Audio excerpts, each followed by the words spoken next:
नमस्कार दोस्तों and welcome to my channel. कैसे हैं आप सब? उम्मीद है सब ठीक होंगे। तो आज हम देख रहे हैं टीचिंग के लेवल्स और हमें थर्ड लेवल देखना है जो है रिफ्लेक्टिव लेवल। इससे पहले हमने मेमोरी लेवल पूरा कंप्लीट कर लिया है, अंडरस्टैंडिंग लेवल को भी हमने अच्छे से समझ लिया है। तो सबसे पहले रिफ्लेक्टिव लेवल को ये देखते हैं कि किसके द्वारा ये हमें इंट्रोड्यूस किया गया था। तो ये हंट के द्वारा इंट्रोड्यूस किया गया था। It covers the analysis, synthesis and evaluation level of Bloom taxonomy. आपने पढ़ी होगी ब्लूम की टैक्सोनॉमी और इसके काफी सारे स्टेप्स होते हैं। उसी के अंदर स्टेप होता है एनालिसिस, सिंथेसिस और इवेल्युएशन। लास्ट 3 है ये कि बच्चा एनालिसिस कर पाता है, चीजों को टुकड़ों में तोड़कर समझ पाता है, सिंथेसिस वापस उनको जोड़ पाता है और खुद ही इवेल्युएशन कर पाता है कि वो जो चीज उसने बनाई है, वो जो उसका ओरिजिनल आइडिया है, वो यूजफुल है या फिर नहीं है। ठीक है।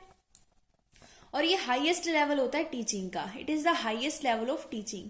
जैसा मैंने आपको बताया था, एक आप ट्राइंगल भी बना सकते हैं इस तरीके से और आप शो कर सकते हैं कि सबसे नीचे तो हमारे पास अंडरस्टैंडिंग लेवल, हमारे पास सबसे नीचे मेमोरी लेवल होता है, फिर हमारे पास अंडरस्टैंडिंग लेवल होता है और फिर हमारे पास रिफ्लेक्टिव लेवल होता है। ये हमने देखा था कि मेमोरी लेवल में सिर्फ बच्चा चीजों को रटता है, रोट मेमोराइजेशन करता है। अंडरस्टैंडिंग लेवल में जो चीज जैसे समझाई गई है उसी चीज को वैसे ही एक्सप्लेन कर पाता है खुद की शब्दों में। और रिफ्लेक्टिव में हमने अभी ये देखेंगे हम कि जो बच्चा है खुद के ओरिजिनल आइडियाज जनरेट कर पाता है। तो सबसे हाईएस्ट हमारे पास लेवल कौन सा है? सबसे हाईएस्ट हमारे पास रिफ्लेक्टिव लेवल है। और सबसे ज्यादा लोवेस्ट लेवल हमारे पास कौन सा है? सबसे ज्यादा लोवेस्ट हमारे पास है मेमोरी लेवल। ठीक है। इसके बाद हम कुछ एलिमेंट्स देखेंगे रिफ्लेक्टिव लेवल के। इसी तरीके से हमने सारे लेवल्स को कंप्लीट किया है। सबसे पहले हम देखेंगे इसमें एम एंड ऑब्जेक्टिव क्या होते हैं रिफ्लेक्टिव लेवल के। इसका एक यहाँ पे मेन जो हमारे पास कह सकते हैं उद्देश्य है वो होता है टू डेवलप डाइवर्जेंट थिंकिंग। यानी एक ही चीज, मान लो ये क्वेश्चन है, इसी से रिलेटेड बच्चा कई सारे सॉल्यूशंस या फिर कई सारी एक्सप्लेनेशंस खुद के ओरिजिनल यहाँ पे डाइवर्ज कर सके। यानी अलग अलग चीजें, एक ही डायमेंशन को एक तरीके से ना देखे, एक ही चीज को अलग अलग पर्सपेक्टिव से देखे, उसे बोलते हैं डाइवर्जेंट थिंकिंग। कन्वर्जेंट का मतलब क्या होता है कि वो घूम फिर के वही चीज सोच रहा है, लेकिन हमें ये नहीं करनी। हमें बच्चों के अंदर डाइवर्जेंट थिंकिंग को डेवलप करना है। सेकंड इसका एम है to make learners thinking logical and critical. ऐसा नहीं है कि बिना किसी लॉजिक के बच्चे कुछ भी बोल रहे हैं। उनके जो बातें हैं उनके पीछे, उनके जो एक्सप्लेनेशन है, थिंकिंग है, उसके पीछे कोई ना कोई लॉजिक होना चाहिए। यानी जो बच्चों की लर्नर्स की थिंकिंग है वो लॉजिकल होनी चाहिए और क्रिटिकल होनी चाहिए। ऐसा नहीं है कि बिना किसी भी चीज के, बिना किसी भी एविडेंस के हम कह सकते हैं बच्चे चीजों को कंक्लूड कर रहे हैं। बिना किसी चीज को समझे वो चीजों को नहीं करेंगे। हर एक चीज के पीछे लॉजिक होगा और चीजों को बारीकी से समझने की वो कोशिश करेंगे। ठीक है। अब बच्चे हमने देखा ही था कि ब्लूम टैक्सोनॉमी के एनालिसिस को फॉलो करेंगे, सिंथेसिस और इवेल्युएशन को। यानी वो चीजों को एनालाइज कर सके, सिंथेसाइज कर सके और इवेल्युएट कर सके। ये भी एक एम होता है रिफ्लेक्टिव लेवल का। ठीक है। इसके बाद नेक्स्ट एलिमेंट आता है सब्जेक्ट मैटर। यानी किस तरीके का सब्जेक्ट मैटर वो होगा जो अंडर आता है रिफ्लेक्टिव लेवल के। सबसे पहले तो ये है कि ये वास्ट मटेरियल, यानी कोई एक या दो टॉपिक नहीं है जिन्हें आप रिफ्लेक्टिव लेवल से बच्चों के अंदर डेवलप कर सकते हैं, अलग अलग एबिलिटीज। ये वास्ट मटेरियल है, यानी बहुत सारे ऐसे टॉपिक, बहुत सारी, लगभग हर एक चीज ऐसी ही होती है फैक्ट्स वगैरह को छोड़कर जिसको हम समझ सकते हैं, जिसके द्वारा हम खुद के ओरिजिनल आइडियाज को डेवलप कर सकते हैं। तो हम कहेंगे ये वास्ट मटेरियल है।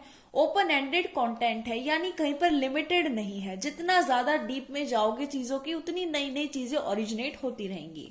और ये क्या होता है, जब हम अंडरस्टैंडिंग और मेमोरी लेवल की बात करते हैं, मेमोरी लेवल में तो हम सिर्फ फैक्ट को यहाँ पे रट रहे होते हैं, रोट मेमोराइजेशन कर रहे होते हैं।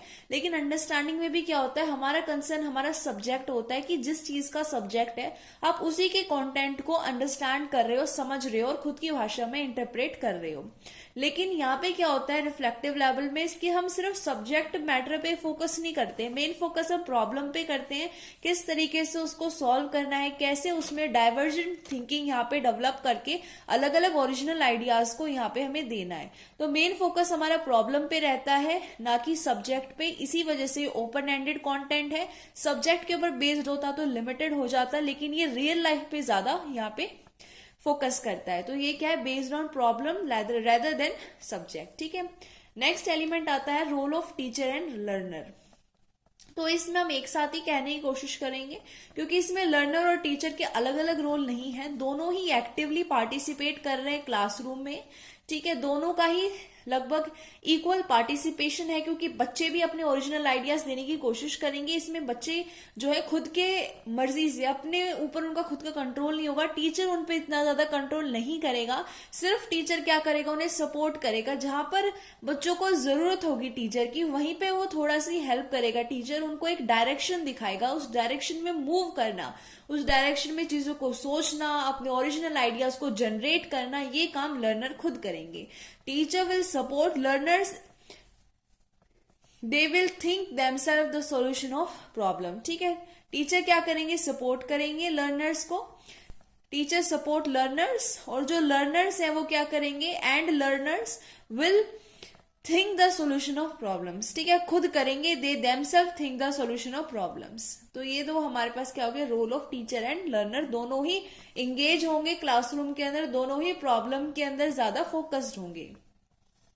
फिर मेथड यूज बात करते हैं। देखो, इसमें बच्चों को ज्यादा काम करना है, तो हर एक जो मेथड होगा आपका वो चाइल्ड सेंटर होना चाहिए, ताकि बच्चे जो हैं अच्छे से उस चीज को इंट्रेंसिकली मोटिवेट होके कर सकें।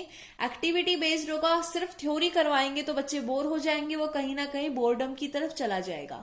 प्रॉब्लम सॉल्विंग मेथड होना चाहिए। अभी हमने देखा था कि जो हमारे रिफ्लेक्टिव लेवल है ज्यादा फोकस करता है प्रॉब्लम पे रेदर देन हमारा सब्जेक्ट, तो कैसा मेथड यूज करोगे, प्रॉब्लम सॉल्विंग मेथड यूज करोगे। प्रोजेक्ट बेस्ड मेथड होगा, ताकि बच्चे भी अच्छे से एक्टिवली पार्टिसिपेट कर सकें। अगर ये सारी चीजें होंगी, सारी चीजें बच्चों के हित में होगी, तो क्लासरूम का एनवायरनमेंट कैसा होगा, ज्यादा फ्री होगा, बच्चों को फ्रीडम है, टीचर तो सिर्फ सपोर्ट कर रहे हैं, बाकी जो काम है वो बच्चे खुद कर रहे हैं, ज्यादा लाइवली है, ज्यादा इंगेजिंग है, क्योंकि जो बच्चे हैं एक्टिविटी करेंगे, प्रोजेक्ट वर्क करेंगे, चीजों को खुद ही सोचेंगे। और स्टूडेंट मोटिवेटिंग है, बच्चे मोटिवेट होंगे चीजों के प्रति, उनको समझने की ज्यादा कोशिश करेंगे, खुद अपने आप को उनकी ज्यादा जो डीपर नॉलेज है वहां तक लेके जाएंगे, ताकि वो भी नई नई चीजें ओरिजिनेट कर सकें। तो इसके क्या फायदे हैं इस लेवल के, अभी देखा। ये क्या करेगा, क्रिटिकल थिंकिंग, जिसे आप लॉजिकल यहाँ पे और ऐड कर सकते हैं, बच्चों के अंदर लॉजिकल क्रिटिकल थिंकिंग को डेवलप करेगा। मोटिवेट करेगा बच्चों को इंटरनली, यानी इंट्रिंसिकली, बच्चे खुद अंदर से मोटिवेशन महसूस कर सकेंगे। और ये बच्चों को एक प्लेटफॉर्म यहाँ पे प्रोवाइड करेगा, ताकि वो अपने ओरिजिनल आइडियाज यहाँ पे दे सकें, क्योंकि बच्चों की जो पार्टिसिपेशन है वो एक्टिव है, बच्चे भी डिस्कशन के अंदर इन्वॉल्व हैं, एक्टिविटीज कर रहे हैं, चीजों को खुद सोच रहे हैं। तो बच्चे क्या है, एक प्लेटफॉर्म के ऊपर मौजूद है, जहां पे वो अपने आइडियाज को शेयर कर रहे हैं। तो यहाँ पे जो टीचर है वो डोमिनेटिंग नहीं है, उसने जो क्लासरूम का एनवायरनमेंट है वो काफी फ्री बनाया हुआ है, ताकि बच्चे भी यहाँ पे अपने आप को एक्सप्रेस कर सकें।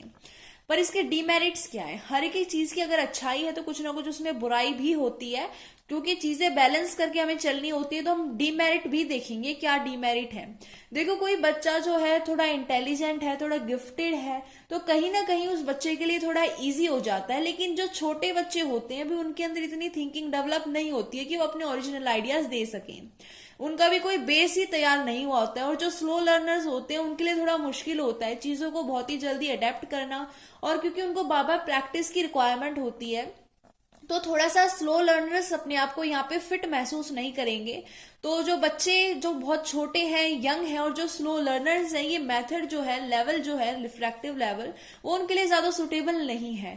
और बात ये है कि देखो, अगर हम ऐसा एक एनवायरनमेंट क्रिएट करना चाहें, तो सबसे पहली नीड हमारे पास फैकल्टी की होगी। अगर टीचर ही ऐसे अवेलेबल नहीं होंगे जो ऐसा एनवायरनमेंट क्रिएट कर सके, इजीली ये क्रिएट नहीं हो सकता, it is very hard to create such environment.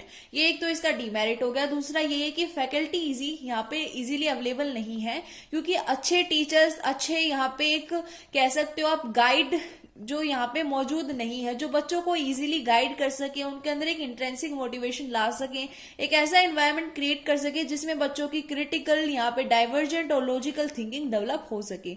हाँ, ये मुश्किल है, लेकिन ये नामुमकिन नहीं है। तो बहुत ही कम लेवल पे हम देखते हैं कि रिफ्लेक्टिव लेवल यहाँ पे हो रहा होता है। ठीक है, तो यहाँ पे हमारे पूरे लेवल ऑफ टीचिंग यहाँ पे कंप्लीट हो गए हैं। 3 लेवल हमने देखे थे, वो हमारे कौन कौन से थे। सबसे पहले हमने देखा मेमोरी लेवल, फिर हमने देखा अंडरस्टैंडिंग लेवल, और आज हमने यहाँ पे कंप्लीट कर दिया है रिफ्लेक्टिव लेवल। ठीक है, तो आई होप कि ये जो आपको तीनों लेवल मैंने करवाए हैं, और मैंने आपको शुरू में जब मेमोरी लेवल करवाया था उस समय एक आपको बहुत ही ब्यूटीफुल टीचिंग की यहाँ पे डेफिनेशन दी थी। अगर आप अपनी वे में कोई डेफिनेशन जानते हैं तो वो मुझे कमेंट में बताएं। तो टीचिंग लेवल और टीचिंग की डेफिनेशन आई थिंक मैंने अपनी ओर से बेस्ट आपको बताई है। Thank you for watching.